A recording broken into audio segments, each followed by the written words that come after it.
What's up, guys? This is Ty Zen. Welcome to the cryptocurrency.market channel.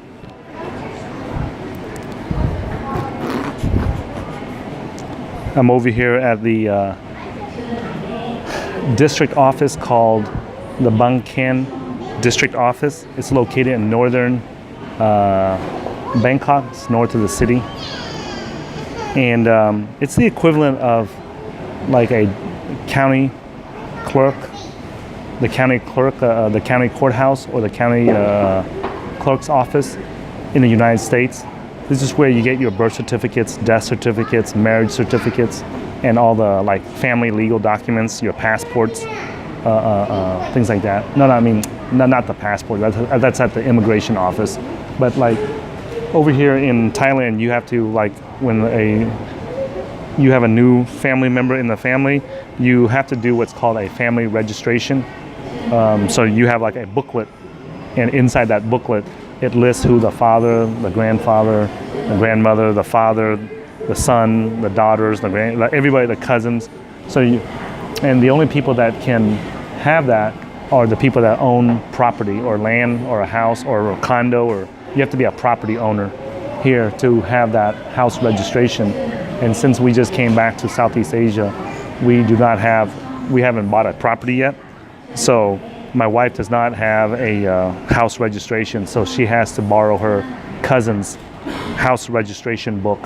And so I'm registering my son under my wife's cousin's house registration. So there's a bunch of legal documents that we have to provide, like birth certificates and a bunch of stuff that we have to provide before they allow us to enter my third child's name into the house registration and become like an official Thai citizen. Okay. So it's taking us a while. I'm sitting here waiting for my wife and my wife's cousin to finish all the documents. So I thought I'd make this video and share with you guys about, as I was watching all the my wife and her cousin run back and forth and completing and filling out all the applications and the documents and everything to get my third child registered into the Thai house registration book. It reminded me of when I was in prison for drugs for nearly 14 years. When I first got into prison, I was a teenager at 18 years old, and I was being very foolish and very stupid. My family came over to America as a poor refugee family from a small fishing village in Vietnam. And what happened was, we were just so poor, we ended up, to save money, we ended up living in a poor ghetto black neighborhood. And I hung around with the wrong people, ended up selling drugs, and went to prison for nearly 14 years. And when I went to prison, I actually did not make a change in my life. I was still a knucklehead, an immature little boy, and I thought that my life was over with. So I ended up just doing whatever it took to survive inside the prison, But I would do, I would be a sports bookie. I'd run poker tables. I would do everything inside the prison that you were not supposed to do, but I did it anyway, simply because I needed to make some extra money and help myself in prison, and to also help my little brother and sister who was on the outside, and they were still very poor, and so I wanted to help them with some extra money so they can go to school and things like that. And so what happened was, I got into a really big prison hustle that me and two Mexican guys, and we were really tight friends. And that prison hustle, ended up almost getting all three of us killed, okay?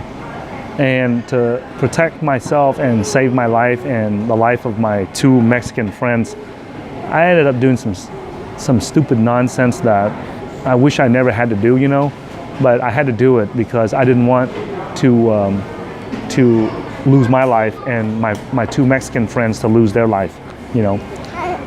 So I ended up with this massive scar on my hand because I broke my hand during the incident, okay? And when I came out of the hospital, I was really, really just frustrated with my life because I could not, you know, I saw no end in sight. Like I just saw that all I was just a just worthless human being that was just nothing in life, that was amounting to nothing. Like if you told me that, hey Ty, someday you're going to start a, you know, trading and investing channel, you're going to have thousands of people from around the world look up to you and follow you and subscribe to you and watch your videos and listen to the words of encouragement that they give you, right? When you're in your 40s, in your mid 40s, you're going to retire and there's going to be a bunch of people, thousands of people are going to follow you to be able to achieve the same success that you have in trading and investing. That would be very, very difficult for me to believe. Like I would think you're full of shit. Like it's just, that was just something that was not conceivable in my mind at that time. After the incident where I broke my hand to save my life and my two Mexican friends' life, I was just so lost, you know. I was just so frustrated that I did not know what to do in life, did not know how to become a better person. And the thing that I hated the most was that I was never ever proud of what I was doing. Like all the street hustles and all the prison hustles that I did, I just never was proud of it. You know, like today, like I'm able to retire early in my mid 40s and sit here while everybody's working their day job 9 to 5. I'm able to sit here, go do the stuff I need to do for my family to get all the legal documents and everything, sit here and feed my son milk here and take care of him. I got 2 more kids behind this camera. They're jumping up and down and playing over here. It's really weird because at the government offices, at most of the government offices in Thailand, they actually have like a little play area for the kids to play in. So they're behind this camera right now. If you hear all that noise, the kids' noise, that's my 2 kids. But anyways, just by accident, you know, when I came out of the hospital after I broke my hand, one of the things I wanted to do was I've always admired Bruce Lee when I was growing up. So I always liked what he taught. I always liked what he stood for. And I always respected that, you know.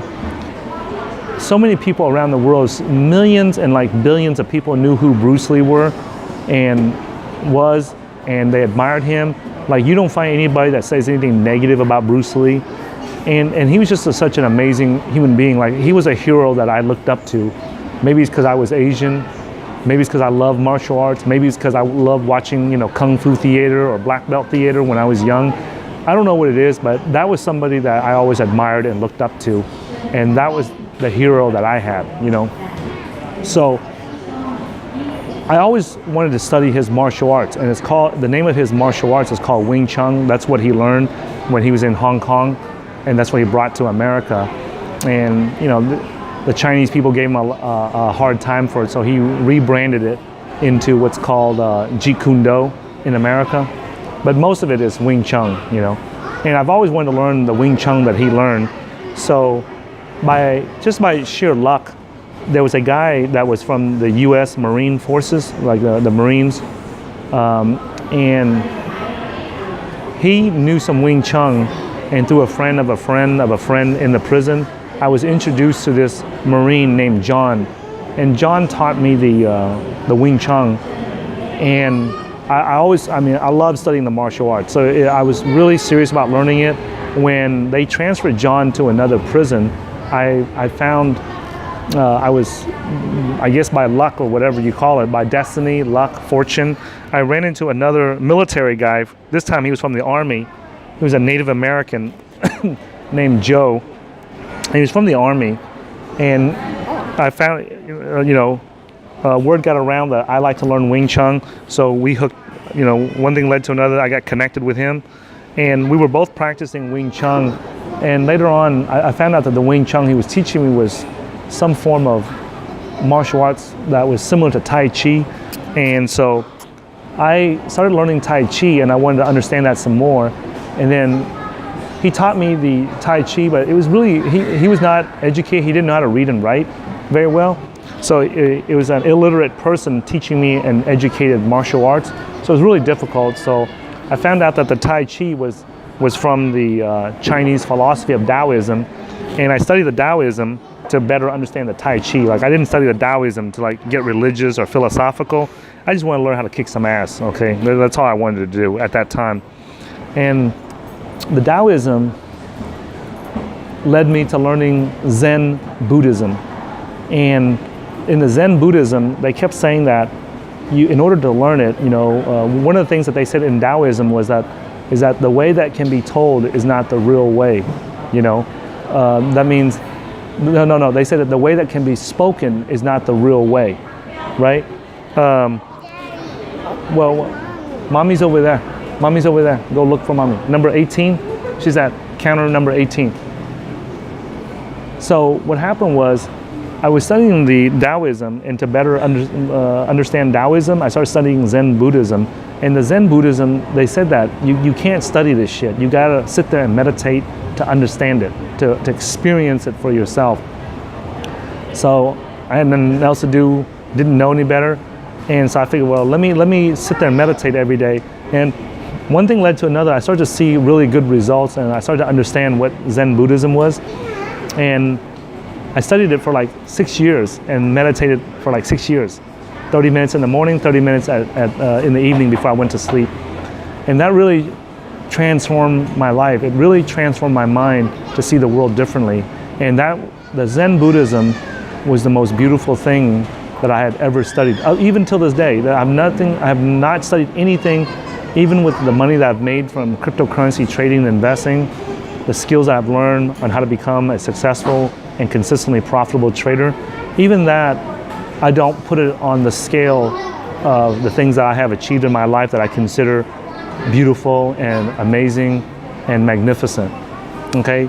Yes, the trading and investing in cryptocurrencies helped me transform my family's financial life and allowed me to retire early in my mid-40s, but I still don't put it as life-changing and as beautiful as the Zen Buddhism, because the Zen Buddhism really helped me clear my head and understand how to deal with the sufferings, the emotional stress, and the things like that, the hard times that I went through in prison. So that helped me survive the prison sentence and be able to come out here and talk to you guys today, okay? One of the things that the Buddha taught in the Zen Buddhism, he taught that, a lot of times when we try to achieve success in Buddhism, in Zen meditation, he said that, people don't have the right ingredients. And the reason why the individual, the man that eventually became what we know today as the Buddha, the reason why he was able to reach the highest level of meditation, which is the enlightenment, was that he had the right ingredients. And the monks, the philosophers, and all the people prior to him did not have all the ingredients for success. So because of that, there goes my two kids. They're running around and everyone's looking at them like they're crazy, but there they are. Anyways, the Buddha said that if you want success in Buddhist meditation, you have to have the right ingredients for success, and he used the analogy or the story of an apple seed, and he said that if you plant an apple seed in the ground and you give it the right fertilizer, the right soil, the right water, the right air, the right sunshine, all these components, all these ingredients. Hey guys, hey, she's asking you guys play over there. Don't play on the chair. Go over there. Go over there, stay over there before they kick you guys out. Play over there in the grass area. Okay, and so what happened was, he said that, once you put those right ingredients in the apple seed, the soil, the air, the water, the sunshine, then the seed will eventually grow into an apple tree and yield fruit, okay? And that was very astonishing to me, and it really opened my eyes. I realized that, you know what, no matter what I wanted to do in life and be successful at it, I just needed to have the right ingredients.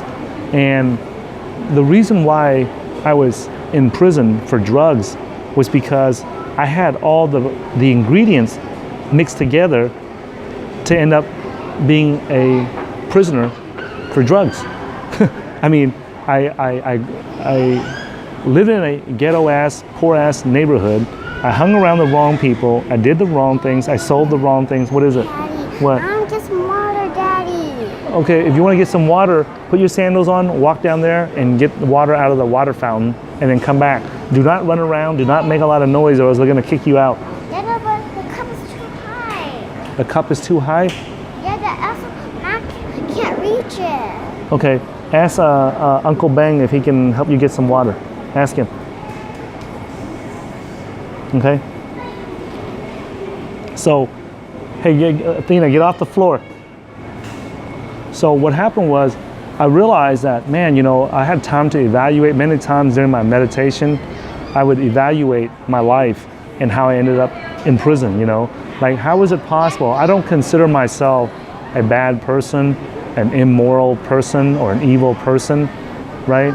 And I just never understood how, like, I ended up in prison with a 15-year drug sentence and had to serve almost 14 years of that before I was let out. And I saw guys in the prison that was in there for like 5 tons, 10 tons, 15 tons of cocaine, and they got less time than I did. And that used to boggle my mind. I always thought that it was, you know, life was unfair. But then I realized that the reason why I ended up in prison was because of all the ingredients that I assembled together that resulted in me being in prison. I associated with the wrong friends, you know, I hung around the wrong people, my thought processes were not in the right place, I always said the wrong things, my actions were not, my thoughts, my speech, my action were not in alignment to become a successful person. It was the ingredients, my thoughts, my speech, and my action were the ingredients of someone that would end up in prison for drugs. And that's what happened. I ended up in prison for drugs. And I realized, you know, today, as I'm sitting here in this district office, and my wife is running around getting all the documents filled out, all the applications filled out, so that I can get my son here registered into the house registration, to get him all the legal documents that we need to provide to the immigration office so that he can get his passport, and so I can take it to the Vietnamese embassy and get the visas for him to travel to Vietnam and everything. I realized that, you know, I'm watching my wife go from one counter to the next counter to the next counter, and they're telling her that, hey, you need this document, you need this document, you need this birth certificate, you need this ID, you need this, and all this. And the result of putting all those documents together, the ultimate goal is to end up with a passport and the visa documents so that my third child can travel to Vietnam and stay there for a long period of time. And it's like, basically, as my wife is going through here, I'm watching this and I remember what the Buddha taught. And it's basically, she is going around and gathering the ingredients so that we can have a successful passport and travel documents for my third child, okay? And it made me realize that I struggled for many years to become a consistently profitable trader and investor. And one of the reasons why it took me so long was because I did not assemble the right ingredients. I didn't have the proper risk management. Like, no one told me that, hey, Ty, when you trade stocks or you trade Forex or you trade commodities, you cannot risk more than 1% of your entire portfolio on a single trade, because if you do, if you have multiple losses in a row, your entire portfolio is going to get destroyed and you're going to lose more than your account. And then once I realized that, I started risking only 1% of my entire portfolio on one trade at a time. And no one told me that, hey, we say that you don't risk more than 1%, but when you're a complete beginner, you need to start off with like 1/4% or 1/8 of 1%. So that means that if I have $100,000 in my portfolio If I know what I'm doing like I do now, yes, I can risk like 1% of my entire portfolio, okay? And then if I'm a complete beginner, I do not need to risk that much. I need to risk way less than that. No one ever told me that, okay? No one. I'm the first trader that you guys will ever hear tell you that shit. No one, you will not meet another trader again that will tell you, because one, they may not know that mathematically, if you use a higher percentage than that, right, then you will get slaughtered if you have too many losses in a row at one time, okay? Now, in the crypto market, because of the inefficiencies in the crypto market, we're able to go up a little bit higher. Like in 2017, right, we would risk as much as up to 5% of our entire portfolio on a single coin. And then as the market matured towards 2018, we reduced that down to about 3%. And I imagine that for the next 2-3 years, I'm going to reduce it by about 0.5% or 1% a year until it levels out at about 1%. When the market's fully mature and we have all the tools to go long correctly and to go short correctly, then we're gonna cut that down even more, okay? So, but at this moment, I'm still able to get away with risking up to 3%. Now, that's because I know what the fuck I'm doing. If you're a beginner out there and watching this video, if you're watching this video, more than likely you are in the beginner category. And I do not risk, if I was a beginner, I would not risk more than 1%. I mean, if I'm a complete beginner, I would start with only like 1/4%, at most 0.5% of my entire portfolio, okay? This way, I can be wrong dozens and dozens and dozens of times and not lose my entire portfolio, okay? So, when you guys watch this video, I highly recommend that you guys evaluate your trading system or your investing system. Do you have all the ingredients? Do you have a risk management ingredient? Do you have the ingredient for how to filter out the markets for the right stocks, for the right crypto, for the right Forex pair? Do you have a filtering system? Do you have a criteria to do that, okay? Do you have a profit-taking strategy? When you're wrong, obviously you just get out and just accept that you're wrong. However, when you're right, like, at what point do you add more money into it? And at what point do you take the money out?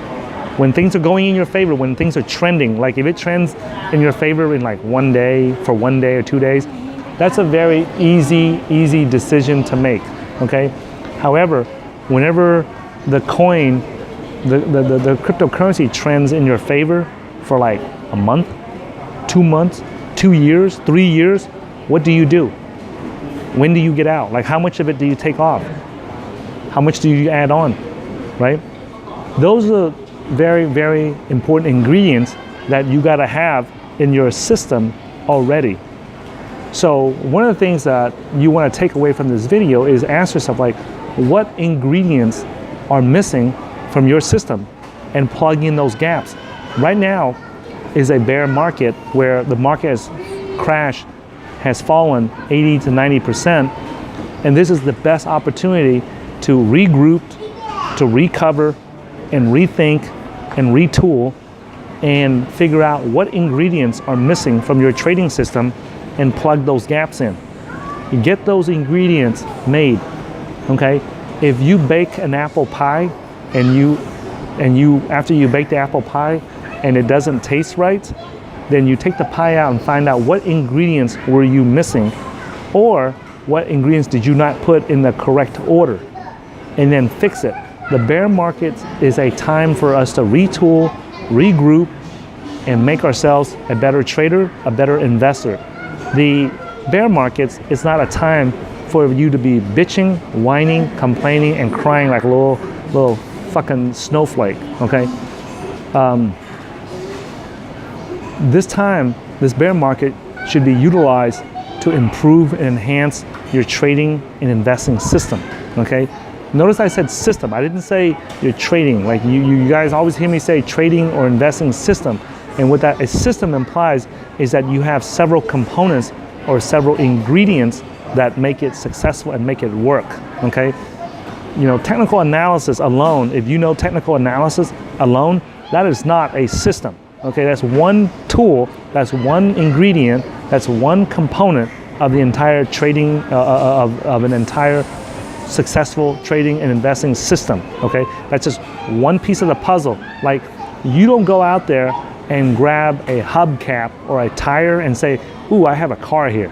No, you don't, you just have a tire. Okay, you don't grab an engine of a car and say, I have a car, an automobile now. No, you don't, you just have an engine. You only have one piece of the vehicle. You only have one ingredient that makes the car work or the vehicle work. You still need the wheels, the tires, the axles, the transmission, the headlights, the steering wheels, the seats, the stick shift, and things like that, okay? So ask yourself, guys, after you finish this video, what ingredients am I missing from my trading and investing system so that I can become consistently profitable? Now, the way you determine what ingredients are missing is you ask yourself, like, if you are a beginner, you ask, okay, what is it that I don't know?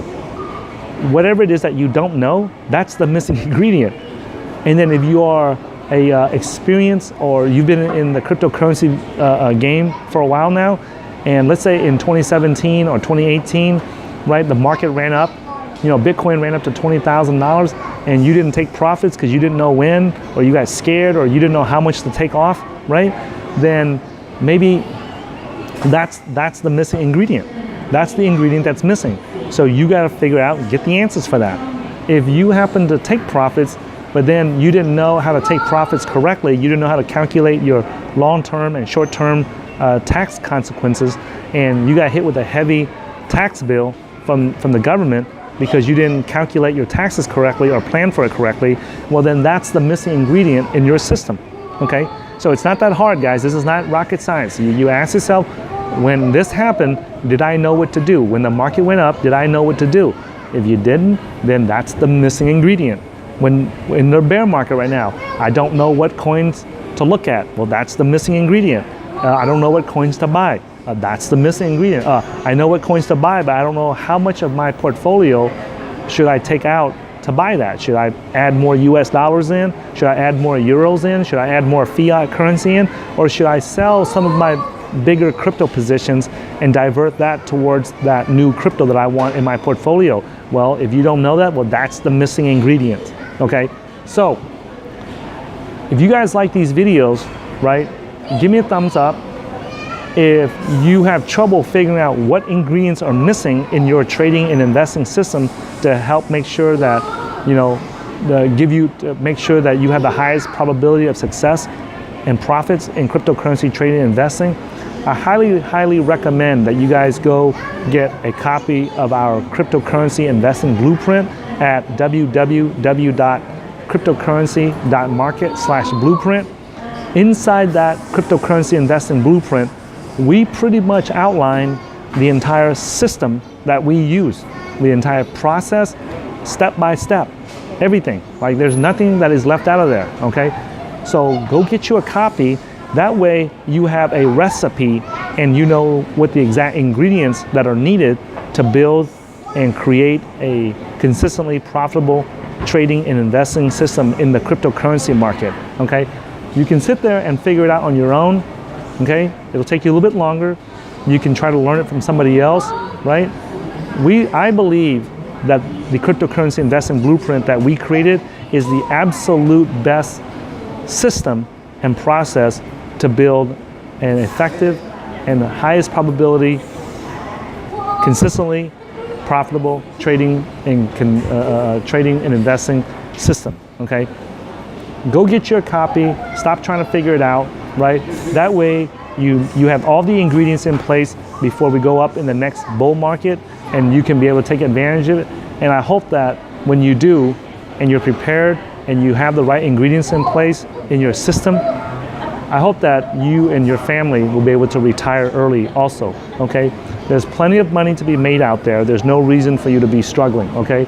Don't let somebody tell you that it cannot be done. I'm here to tell you that if a dumbass like me, who came from a small fishing village as a refugee and came to America, okay, I did not finish, I have no high school degree, no college degree, and I went to prison for nearly 14 years and came out in my mid-30s, and within 11, 12 years, be able to retire early and take care of my family and do the things that's meaningful to me in my life and my family's life, there is absolutely no reason why you cannot do it.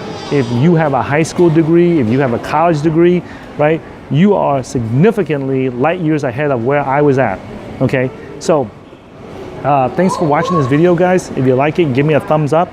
Make sure that you guys follow me on Twitter at HeyTaiZen, and I'll look forward to seeing you guys in a future video, okay? I got my Bluetooth headphone here. I didn't realize it, but this whole time it's been dangling in front of my son's nose here. Okay. All right, guys. And then I look forward to seeing you guys in a future video. All right. Thank you.